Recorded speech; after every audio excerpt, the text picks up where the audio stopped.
This is the Gerry Callahan Show. All right, I got it. I got the first question for tonight, the big interview. Dana Bash, Tim Walz, and Kamala Harris sit down for a nice casual chat.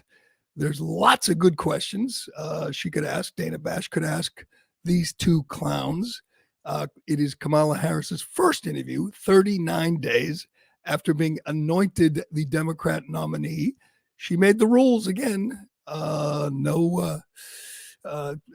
Obviously with a friendly interviewer in Dana Bash, who is a devoted Democrat and supporter of Harris Walz on CNN. Of course, it is taped, not live. She can't do live, so we can just assume if there are any real gaffes, big gaffes, that CNN will edit it out. She had to bring her comfort animal with her, her emotional support coach, to sit beside her in case things got really tough. She can look to Tim to coach for help. But there's a million things Bash could ask since Kamala Harris has been hiding since the coup. Hell, you could ask about that. How exactly did you get Joe Biden to step aside? Did you threaten to use the 25th Amendment, which I think she did? Who else was involved, instrumental in forcing Biden out? But I want this. Here's my first question. Did you really operate a McFlurry machine? Did you really work at McDonald's? Breaking news. This is new and this is hysterical.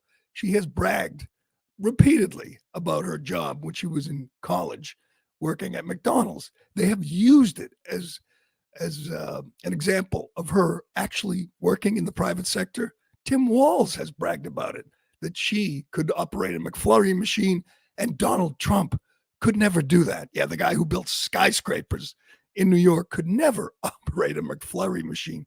I mean, seriously, don't you just put a cup there and hit a button to make a McFlurry? I mean, those machines don't work a lot of times, but I didn't think it was that complicated. Now, the Washington Free Beacon is digging in. This is there's a company that a media outlet that actually does journalism still, and they have dug deep, and there's no proof that she actually worked at McDonald's. She's written 2 books, which obviously are boasting and bragging about her history, about her resume, about her upbringing. No mention of McDonald's. There's been other books written about her and about politics and candidates, and no mention of McDonald's. None. They didn't.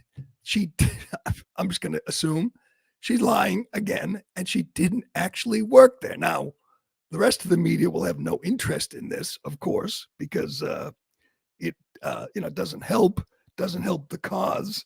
But the Free Beacon did extensive. Let me get to this to this story because it's incredible. It really is. Let's hear from Coach Walz first of all. Let's hear Coach Walz on the stump. And by the way, he's hiding too. Shouldn't your vice president, who nobody knew, 3 weeks ago, shouldn't he be out front talking to people, introducing himself to the country, answering questions, meeting voters?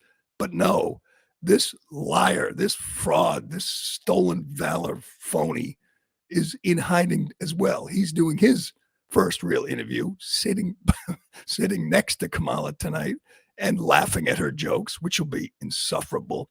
But before we get to the Free Beacon story, let's hear what Coach Walz had to say about his running mate and all her extensive experience in the private sector. You heard the story. You knew Vice President Harris grew up in a middle-class family, picked up shifts at that McDonald's as a student. I keep asking this to make a contrast here. Can you simply picture Donald Trump working at a McDonald's trying to make a McFlurry or something? He knows us. He couldn't run that damn McFlurry machine if it cost him anything. So, yeah, no, he couldn't operate a McFlurry machine. Vote for Kamala. She could make a McFlurry. Now, even if it were true that she worked there, that's silly. But I don't think she did. She was asked about this by Drew Barrymore. Remember that tough interview where Drew Barrymore said, the country needs a mamala. Can you be our mamala? Well, The country just needs a hug. the country needs a hug.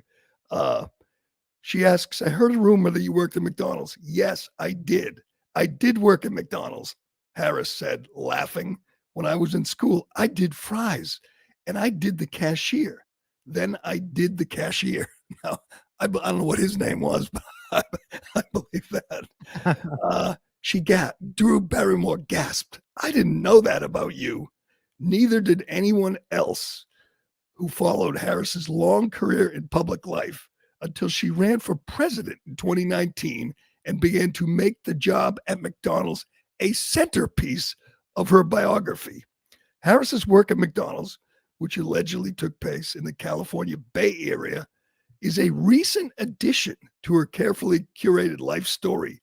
For decades, she never mentioned it, not on the campaign trail, nor in her 2 books. It's absent from a job application and a resume she submitted a year after graduating from college. Third-party biographers never wrote about it, not until Harris ran for president and spoke to a labor rally in Las Vegas did she mention the job, telling the crowd that she was a student when she worked at McDonald's. McDonald's boasts that that 1 in 8 Americans has worked at the fast food chain, and Harris has been using her fast food job to portray what the Washington Post called, quote, her humble background. That's another myth. She's the daughter of 2 PhDs, a researcher for Berkeley and a professor at Stanford, a Marxist professor. Everything's a lie. She didn't grow up in Oakland. She grew up in Berkeley and in Montreal. She just wasn't working class. You think 2 professors, 2 PhDs is working class? I don't think so. But hey, and the Free Beacon digs deep. They call the corporate office. They have a person who works full time, and her job at HR is to track people who've worked there over the years. They have no record of Kamala Harris ever working at McDonald's. So Dana Bash, that wouldn't be a bad place to start. Tell us about that job. When was it? Where was it? How long did you work there? Why did you not put it on any of your resumes or biographies? Wouldn't you think someone, a Democrat trying to portray herself as working class, would include a job at McDonald's? I mean, that seems like an obvious thing. That's the ultimate, working class job, working at McDonald's. She actually talked about it on the campaign trail. Do we have Kamala telling people about her extensive experience in the fast food industry? I mean, there's a good chance, a really good chance, this is totally made up. Listen to her. I worked at McDonald's.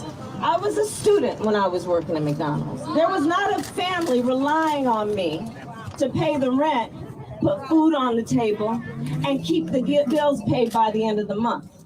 But the reality of McDonald's is that a majority of the folks who are working there today are relying on that income to sustain a household and a family. Exactly. And if we want to talk about these golden arches being a symbol of the best of America, well, the arches are falling short. Yeah, exactly. And we have got to recognize that working people deserve livable wages. Working people deserve in these places to know that there will be a safe working environment, which means free from any physical harm, including sexual assault or abuse or harassment. If I was McDonald's, I'd be pretty furious getting lumped in with all that. Even when she's like lying and bragging, it's so obnoxious. That's the thing. That's the thing they're afraid of, is A, she's not very bright. B, her whole demeanor is just off-putting. She's just grating and obnoxious and loud and ill-informed. She thinks she can make up for a lack of substance by waving her arms and being loud and laughing. And it just doesn't work. That's why she's hiding.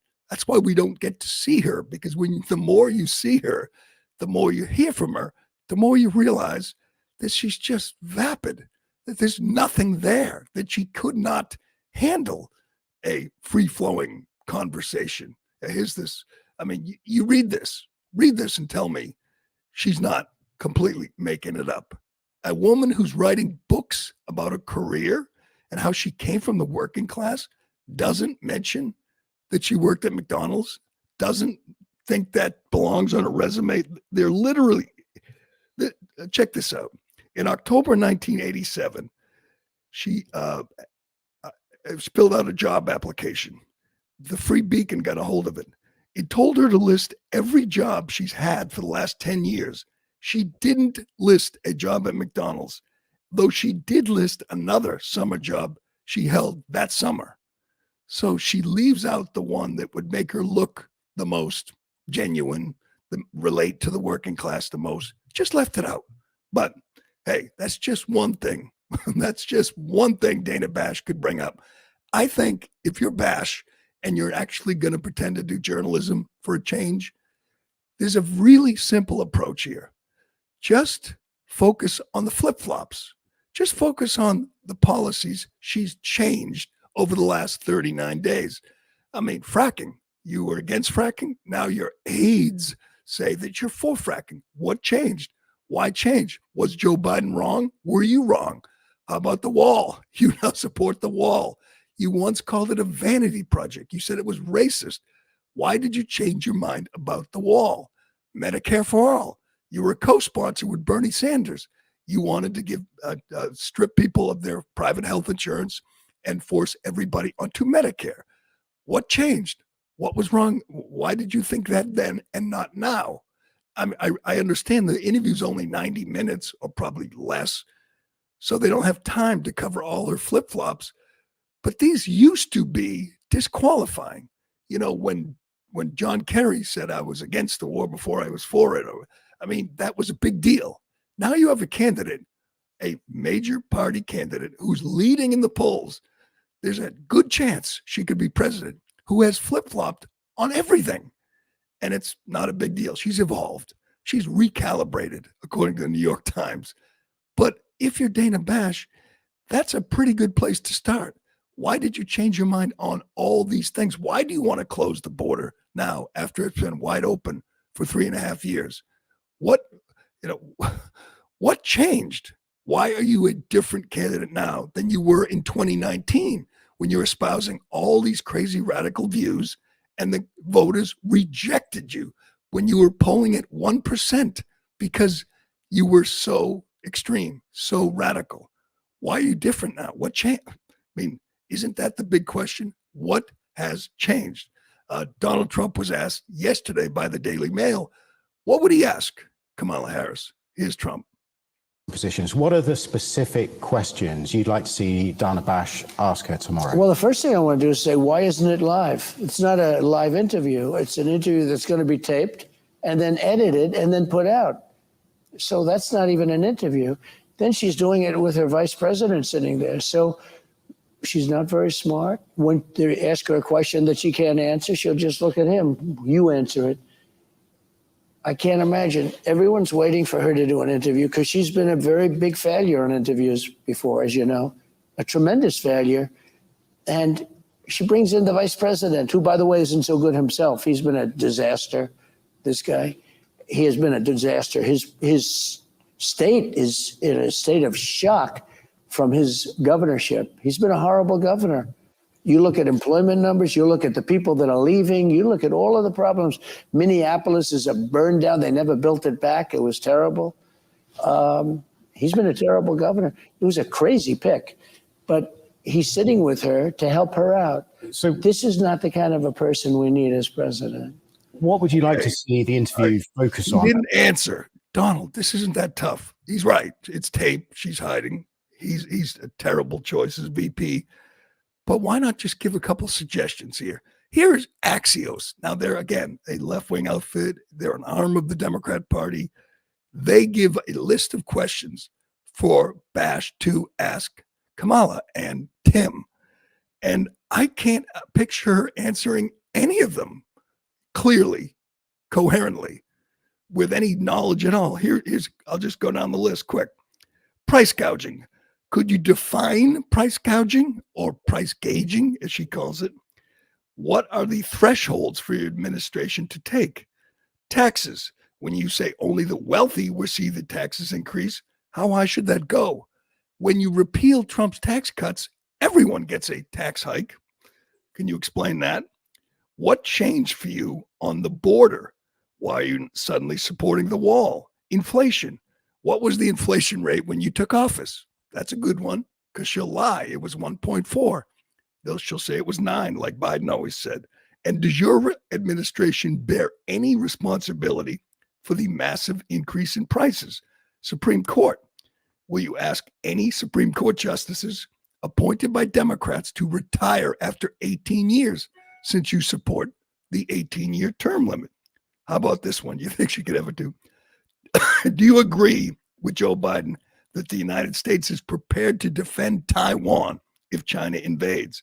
What's your long-term solution to North Korea's ballistic missile proliferation and its nuclear capability? Are NATO countries spending enough on defense budgets? How about this one? At your first G20 meeting as president, will you meet with Vladimir Putin?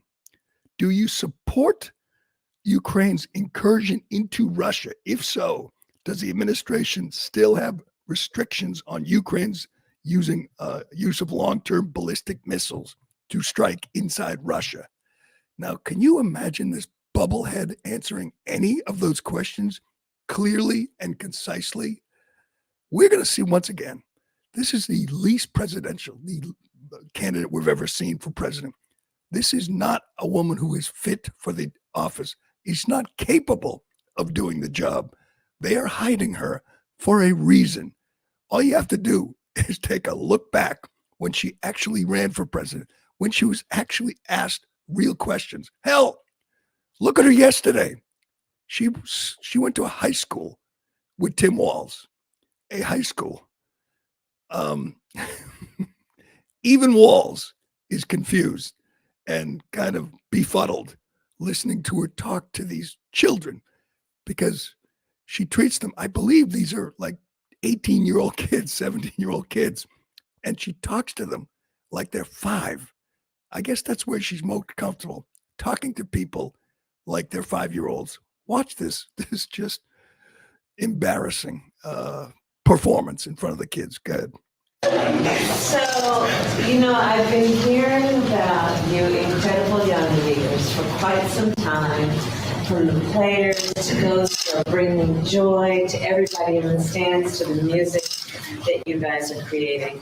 And so we wanted to come by just to let you know that our country is counting on you, all of you. You are leaders. By the very fact that you all are here in this room, doing what you do at this incredible school, doing it as one big team, understanding all of the different parts that fit together to create a team. You are doing some of the best work any leader can do. And we're so proud of you. You are counting. Your generation, all that you guys stand for, everything you have at stake. Oh, God, I can't take this. I cannot. So you're telling me 70, 75 million Americans want to hear that and see that for the next 4 years? Oh, I don't think I can do this, Ironhead. I can't watch this, listen to this. You can't vote for this person. Well, I think we got, generally we get it. We ask the question, who the hell's supporting her? She's at almost 50% in Georgia. She's winning in Arizona and Nevada. She's tied or leading in all the swing states. It's scary. We have reached the scary phase. And I think we can, I think we know now who's supporting her, because there's been a lot of these man on the street interviews. Tell us about Kamala. Why are you supporting Kamala? Generally, they're really stupid people. She has cornered the market. She owns the stupid people demographic who don't understand any of the issues and don't care. they just, like, she's a woman. She has joy. She's not Trump. It's just a quick example of, some of her base, some of her core support. Go ahead. What is Harris's biggest accomplishment to date as vice president? I don't know. I don't feel comfortable doing this anymore. She was vice president. She was a very good vice president. That's an interesting question. Getting to vice president. I have to do more research on her, honestly. I'm just glad to see a woman of color in charge for once. That's it. I haven't followed her political career that closely. That's a good one. I don't know. Yeah. I don't want to do that. There's Team Kamala right there. They're supporting her because she's a woman of color. How about Medicare for all? How about Medicare for illegal aliens? How about sex change surgeries for children? How about a ban on plastic straws? Yes, these people are brain dead. That's who's voting for Kamala Harris. They're not paying attention. They won't even watch the interview. They don't care. She's a woman of color. Oh, and she's an agent of change. We're going to change things. We're going to go a different direction. So we'll vote for the sitting vice president. Here's another moron, Ben Stiller, caught at the airport, I think, asked why he's so passionate about Kamala Harris being in the White House for another 4 years. Go ahead. Good. Do you mind answering just a quick question why you came and what you like about Harris' platform? Just very excited about moving forward and all the energy and excitement that's around this movement right now. So that's why I'm here, because it's time for change and it seems like it's happening. You think she'll be able to sustain the momentum post-convention? For sure. You think the race is going to be close? It's going to be close, but everybody's motivated to work and make it happen. So this guy's trying to drag him away. What a moron. He's excited because it's time for a change. So the sitting vice president, a woman who is essentially who's been in the White House for 3.5 years, who has implemented one disastrous policy after another, who's more responsible for the inflation than anybody in the country. He's voting for her because it's time for a change. God. I should mention, this isn't really important, but he's one of the worst people in Hollywood. And I know this because I have a couple friends in the business, and one of them told me a story. He said he was just such a dick to everybody on the set of a movie that they were making. He was just abusive to the little people, to the wardrobe people and the gaffs and the key grips, that my friend pulled him aside and said, if you don't start treating people with respect, I'm going to knock you out. And he did. He started to behave himself. But he's a little Nepo baby who treats people like crap. That's the kind of person Ben Stiller is. And he's not very smart. He's supporting Kamala because it's time for a change. All right. We got to get to more of Kamala's America, Biden's America. This story from Aurora, Colorado is chilling. And it is scary that the people in that community, the people in that state, people across the country are going to vote for 4 more years of this. We'll get to that. And Tom Brady's about to embark on his new career as a play-by-play guy for the A-Team at Fox. He's getting paid $37 million a year. It's not going to be easy. He has to walk a tightrope. We'll tell you about that and more. But first, excuse me. If you haven't seen the video, you must see this video from Aurora, Colorado. It is scary what's happening in this country. It's happening in Boston, in New England. It's happening a lot of places, but this could be the worst. Here it is. This is a Venezuelan gang of illegal aliens allowed into the country by Kamala Harris and Joe Biden. They have now taken control of at least one apartment building. And here they are, roaming the hallways, climbing the stairs, fully loaded, fully armed. You have a gang guy, carrying a long gun. Is that an AR, Ironhead? I believe it is. Yes, it is. It is. So they're walking the halls, guns in hand. They have controlled this apartment building and other parts of Aurora, Colorado. This is what, if you're voting for Harris, you're voting for 4 more years of this in your community. Here are the numbers from Colorado in 2020. Joe Biden got 55% of the vote. Trump, 41%. These people in this town, in this neighborhood, hell, in this building, will vote for Harris. She's going to win Colorado. I don't know what it's going to take for people to wake up. You want 4 more years of this, of violent gangs from Venezuela, from Central America, hell, from China, and from the Middle East in your community. That this is one of the communities where they are busting the budget to support, to pay for illegal aliens. Same thing in Massachusetts. 66% of the voters voted for Joe Biden, 32 for Donald Trump. And Massachusetts has spent over $1 billion. They won't tell you the number. Hell, they won't even tell you the crimes that are being committed by illegal aliens. There's a big cover-up in Massachusetts right now. The GOP, as Fekla said, it is calling it out today, saying it's time we learned what's going on in these migrant shelters, because this is happening all over the country. And yet she's leading.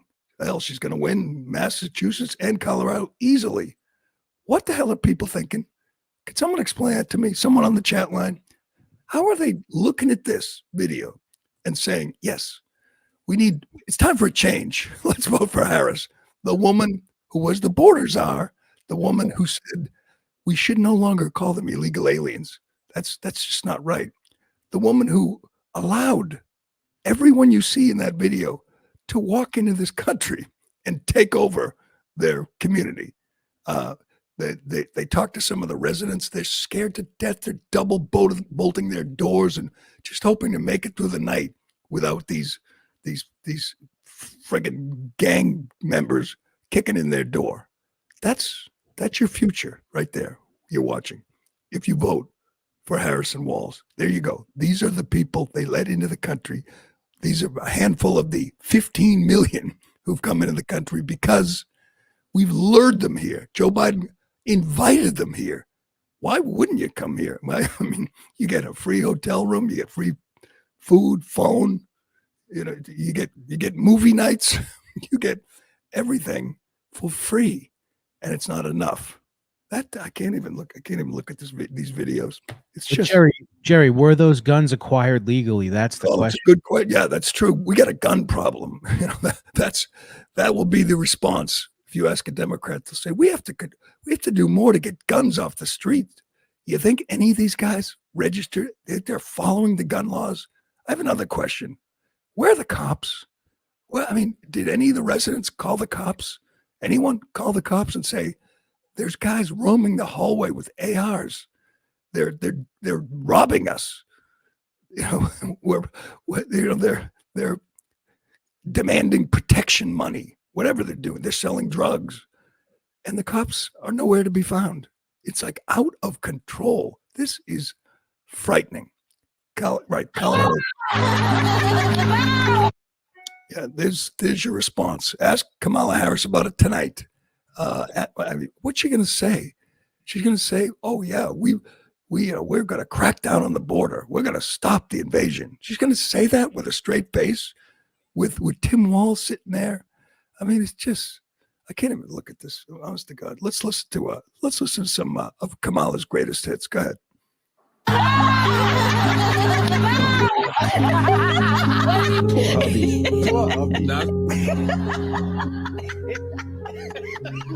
This is every time this stuff happens.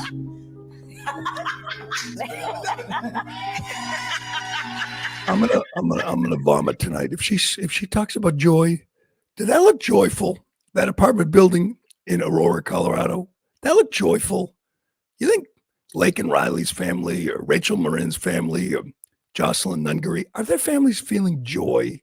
A lot of joy from this woman. By the way, there's a few people doing journalism out there. There is A new story from ABC News, of all places. And they got her lying about her prosecutorial record. She said she prosecuted hundreds of serious felony crimes in California. She lied. She did not. She even admitted in a debate that she only prosecuted 50 cases. We have that audio.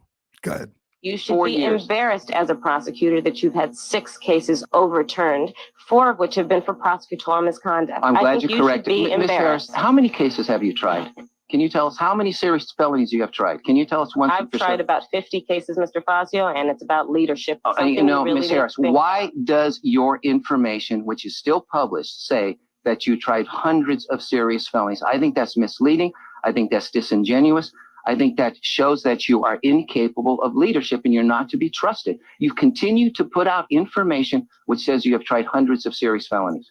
Mr. Fazio, leadership Can is you answer about my question? working with different communities. As a career prosecutor, I've done that, which is why I, not you, have every law enforcement organization. This is her running for DA in California, lying that she prosecuted hundreds of serious felonies. She did not. And she continues to lie, talking about all the transnational gangs she prosecuted. It's a myth. Everything about her is a myth. Everything in this campaign is fake, phony, contrived. We've never seen anything like this.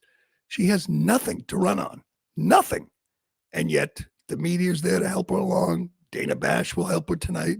You could get her tonight on so many lies and flip-flops, but that's not the goal. The goal is to, introduce us to the folksy running mate and to the tough prosecutor and to feel the joy. I'm going to throw up tonight when they start talking about joy. Honestly, I mean, I'm not going to be able to handle it. It is it's just vile what we're living through right now. It is so dishonest. It is so despicable. What's she talking about here? This is her greatest hits montage. Oh, good. Yeah. The problem they have is she's not new. She's been around. She's almost 60 years old. She's been cackling and lying and flip-flopping for decades. And there are video. If you look hard, you can find them. Here is just a brief compilation of Kamala's greatest hits. Go ahead. We campaign with the plan. Uppercase T, uppercase P. The plan. I want to know who the real president of this country is. Sorry, we got a rap. Oh. So I'm sorry to interrupt. They're acting like they can't hear me. The women's teams were not allowed to have brackets until 2022. That talk about progress, Are you necessarily keeping those private files in some file cabinet that's locked in the basement of the house? It's on your laptop, therefore up here in this cloud that exists above us. I call myself a joyful warrior. Earth is kind of small. Yeah. Right? The earth is like a speck, which is why we will work together and continue to work together, and to work together as we continue to work, operating from the new norms, rules, and agreements that we will convene to work together on. I mean, come on, imagine. You can charge your phone on your way home from work. Leave grandma's medical marijuana alone. Right? I convened a group of younger Black men. We got these brothers out there that have tech companies. This one brother who's doing a lot of work in this race is gearing up. People are going to say, Kamala was po-po. She's been to the border. You haven't been to the border. And I haven't been to Europe. That's good stuff. Oh, God. I forgot completely about her explaining the cloud. That might be my favorite. It's up there. It's up there in the clouds. The cloud is in the clouds. She's like an Italian grandma too. Like, that, unlike tonight's interview, that wasn't edited. I mean, that she actually said that your information is up there in the clouds, and she's blown away by the fact that you have a USB in your car and you could charge your phone. That just amazes her. Technology is amazing. And she wants to be the most powerful person in the world. And she's going to face some questions tonight and then disappear again and let the media handle her campaign for the next 67 days. But scary time in America. All right, we got more from Kamala? Yeah, this is our Medicare for All montage. Oh, we have more Medicare for All. Okay, this is just clear cut. even Ben Stiller could understand this. Even those morons who were asked, give us one thing you like, one accomplishment. That's another good question. Give us one accomplishment, one thing you've done. You brag about your career as a prosecutor. You brag about your days in the White House as VP. Tell us one thing, one that you've done. She can't do it. Medicare for all is a socialist idea. Medicare for all is a Bernie Sanders idea. She co-sponsors. She wants to take away your private health insurance. She wants us to be Canada, where if people have any money and they need medical procedures, they come to America. But she wants to change all that. No big deal. Just Medicare for all. No more private health insurance. I guess she's going to run away from that tonight too, but let's listen. She's on the record. She supported it. I am proud to stand with my colleagues and friends and support Medicare for all. I have always supported Medicare for all. I was very happy to sign on to Bernie's bill. I support Medicare for all. I always have. But in your plan, eventually everyone would be taken off a private, the private plan that their company currently has. Yeah. Many people watching at home have health insurance of their employer. Who here would abolish their private health insurance in favor of a government-run plan? Yeah. All right. It's just Kamala and Bernie. Eliminating private insurance would be a socialist idea? No. I'm running for president to say we need Medicare for all. I strongly believe that we need to have Medicare for all. So Medicare for all is my plan. I support Medicare for all. We will deliver that right with Medicare for all. And I'm actually feel very strongly about this, is that we need to have Medicare for all. And that's part of why I'm an advocate for Medicare for all. No, my health care proposal is a Medicare for all proposal. I support Medicare for all. To make sure there is Medicare for all. Do you think that's socialist or not, Medicare for all? No, no. How do you turn around today and say, no, I'm not for Medicare? How do you have that big, that egregious a flip-flop today? How is that not disqualifying? How do people not care that she has been a devout supporter, a Bernie bro for years? That was her position when she ran for president and was rejected by the voters. It's a terrible idea. The voters know it. They didn't support her. She dropped out before the first primary. That same person is now running again, even though she got no votes, won no primaries. And we're supposed to take her seriously when she says, oh no, that was then. I don't believe that anymore. At least that's what, her anonymous aides whispered to Politico. Oh no, that's she doesn't think that anymore. She was pretty strong, pretty definitive. That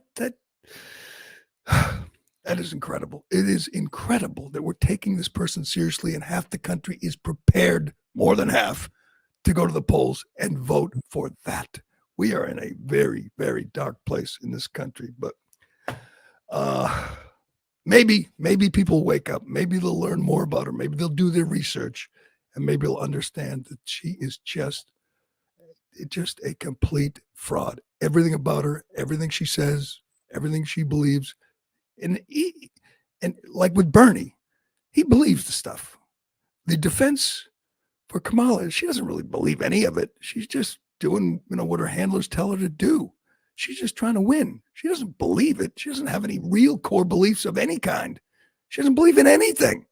She's just a complete empty suit, just a completely vapid, vacuous, soulless person who is just trying to fool enough voters to stay in the White House as an agent of change. All right, we got to get to this Brady story. Oh, and I want to, Massachusetts, California, they're pretty crazy. I'm starting to think Vermont could be the craziest place. There used to be Republicans in Vermont. There used to be hardy defenders of individual rights. Vermont is just completely gone off the deep end. We'll tell you about that and more, but first. Excuse me. The real crazies, the real fringe, radical fringe, they used to be, hippies and, the protesters, jobless losers. Now they're in the Department of Health. Now they're in the White House. Now they're in, Health and Human Services. This is an actual thing from an actual Department of Health, a state Department of Health in Vermont. They're asking parents to stop referring to their sons and daughters as sons and daughters. And you're saying, what? This Democrats get crazier every day. This could be the craziest thing we've seen. This is an actual press release from the Department of Health in Vermont. Inclusive language for families is the headline. Use child or kid instead of daughter or son. This is gender neutral and can describe a child who may not be someone's legal son or daughter. Say, quote, family members or household members instead of son or daughter. What? Sons, calling your son, or your daughter is not inclusive. And it says, it says, don't say household members, because not all family members live in the same home. Think of divorced or incarcerated parents. So I can't even read this. So if you say my family members, you're not being inclusive, and you're not thinking of divorced or incarcerated parents. Aren't those still family members if they're incarcerated? Say family. Don't say extended family. What? Often grandparents, aunts, uncles, and cousins are important parts of the core family unit. This is a health equity tip. Don't call them your extended family. Don't call them household members, because you might be excluding incarcerated family members. That's how Vermont taxpayer, that's how your money is being spent in Vermont, telling people not to call your son, because that's just not inclusive enough. You know, this is so wacky that there's no way it can catch on. It's just some lunatic in an office, some purple-haired Kamala voter in an office saying, what can I do today to force my insanity on the taxpayers? Let's tell them to stop calling their sons sons. Did anyone ever think of that as exclusive? That it was excluding people to call your son, your daughter, oh, that's what you're voting for. If you're voting for Kamala Harris, you're voting for more insanity. All right, let's get to this Brady story. This is funny. Brady's making his big debut next week as the lead analyst on Fox, a job for which he's going to be paid $37 million a year. This is from ESPN. If Tom Brady is approved as a partial owner of the Raiders, he'll be forced to abide by unique and severe restrictions in his dual role as a Fox broadcaster, according to a presentation given to team owners at Tuesday's NFL meetings. The league confirmed to ESPN that among the restrictions, Brady would not be permitted to be in another team's facility, would not be permitted to witness practice, and would not be permitted to attend broadcast meetings. What? So the lead analyst can't go to practice, can't be in the facility, and can't go to production meetings, which is where they get all their intel. You know, they get all their info for the broadcast. The lack of access to coaches and players before games could be the most severe restrictions. Those meetings at which broadcast crews meet with the matchup's head coaches and key players. He can't meet with coaches or players. These rules, which the league presented owners on a slide titled Brady's Broadcast Restrictions. So this isn't some rumor. They actually showed the owners a slide presentation on what Brady can do and not do. So the whole Fox team will get to go to the facility and go to the meetings and go to the practice, but not Tom. He can't go. But you think that's crazy? Check this out. Aside from the access restrictions, Brady would be subject to other applicable league policies, which are common to other owners. One, he would be prohibited from publicly criticizing game officials and other clubs he can't criticize teams or refs. While he could state that he disagrees with a call on the air, he would be subjected to fines or even suspensions for criticizing refs or coaches. He would be subjected to the league's anti-tampering policies. He would be permitted only to strictly social communications with members of other clubs. So he can say hi. He just can't say, what do you think of the game coming up? He can't. Now, this is so crazy. Brady can't abide by these rules. He must violate the rules. So get ready. ESPN will spend days criticizing Brady for criticizing refs or teams because he's breaking the rules. Brady has an amazing knack for just staying in the middle of everything, just being the focus of everything.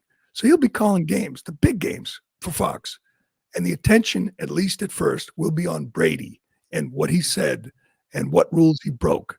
He has to break the rules.